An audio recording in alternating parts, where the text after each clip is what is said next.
Hi, my name is Romy. Welcome and welcome back to Start Pages. Today, for my spot on the Hear Our Voices book tour, I'm going to be reviewing Delicious Monsters by Liselle Sambury. So, Delicious Monsters, we follow two characters. The first is Daisy, who sees dead people, and after her boyfriend unexpectedly breaks up with her and her mother inherits a secluded mansion in northern Ontario, she takes a chance to escape Ghost Pack Toronto. But the house is not what Daisy expects, and her supernatural gifts are nothing compared to the house and her mother's secrets. 10 years later, we follow Brittany, who alongside her friend runs a popular web series called Haunted, and Brittany is determined to escape from under the thumb of her abusive mother. She decides to investigate the miracle mansion which her mother claimed changed her ways and uncover what really happened to a young black girl in the mansion 10 years ago. But as time goes on, Brittany has to struggle with the fact that she might only be able to tell one story, and which one is more important, her own or Daisy's. So I gave this book 4 stars. I'm going to be honest with you, for most of this book, like 90%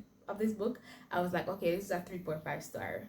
But then that last 10% came, and then that twist came, and I was like, oh, okay, this is interesting. This is kind of interesting. So then I bumped it up to 4 stars. And once again, just like Bloodlight Magic, which is Liselle Sambury's debut book and which I read a couple months ago, I am in love with the concept of the book, and I feel like she delivered very well, and her storytelling and writing absolutely beautiful. There was one issue I had from the very beginning though, and like the twist could not fix that for me. And even though the fact that this issue that I had, the thing that I had an issue with became a major plot device as the story went on. It made sense, but I didn't like it. I didn't care. It was annoying. I didn't like it. It was the fact that Daisy kept on thinking about her ex-boyfriend. Every 5 minutes, this girl is thinking about this man. And I was so annoyed. So that was one negative for me. And that was one of the reasons it was 3.5 stars, because I didn't care about this man. I didn't want to hear about this man. I do think Liselle Sambury did a great job writing the intrigue of the story, because this book is a YA thriller, right? So you have to have some kind of mystery, some kind of intrigue going on. You have to like leave some stuff unfinished. It shouldn't feel like a plot hole or an obvious empty space that you can fill out when you're usually in the book, right? So I feel like she did that well, and I do feel like she wrote Daisy and her mother's relationship really well, because that relationship is obviously in a gray area. I feel like if somebody else did it and they didn't do it well, it would have been either leaning too far positive or too far negative, and then it wouldn't work with the story. They wouldn't be able to tell the story as well, because the relationship is in a gray area is very important to the story, and she kept it there. And like, I know I just mentioned like I was focusing on the relationship between Daisy and her mother, but the other relationships in the book were also well done. So if it's one thing Liselle Sambury is going to do, is going to have a good concept, and she's going to write relationships good, like familiar relationships, friendships, all kind of things, right? From the synopsis, if I'm looking down and pausing, it's because I'm reading my notes.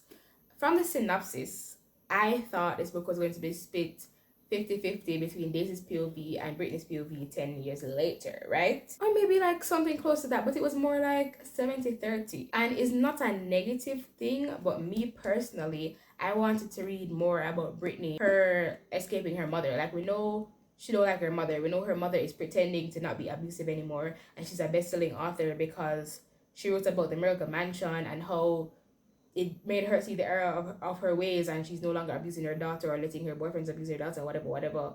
And like, Brittany knows that's fake because she's still getting abused by her mother. It's not that I wanted to see her being abused, but I just wanted to see the actual relationship firsthand and not just her thinking about it. But I would say in the last 20%, before the twist happened and then leading up to the twist and then after the twist, we did get more of Brittany's POV, but that was focusing on the mansion and like the investigation and whatever. So as I'm saying, it's not a negative that we didn't get a lot of Brittany's POV and a lot of Britney's story, but I was just expecting more. Another thing is, we know that Britney's story takes place 10 years after Daisy, right?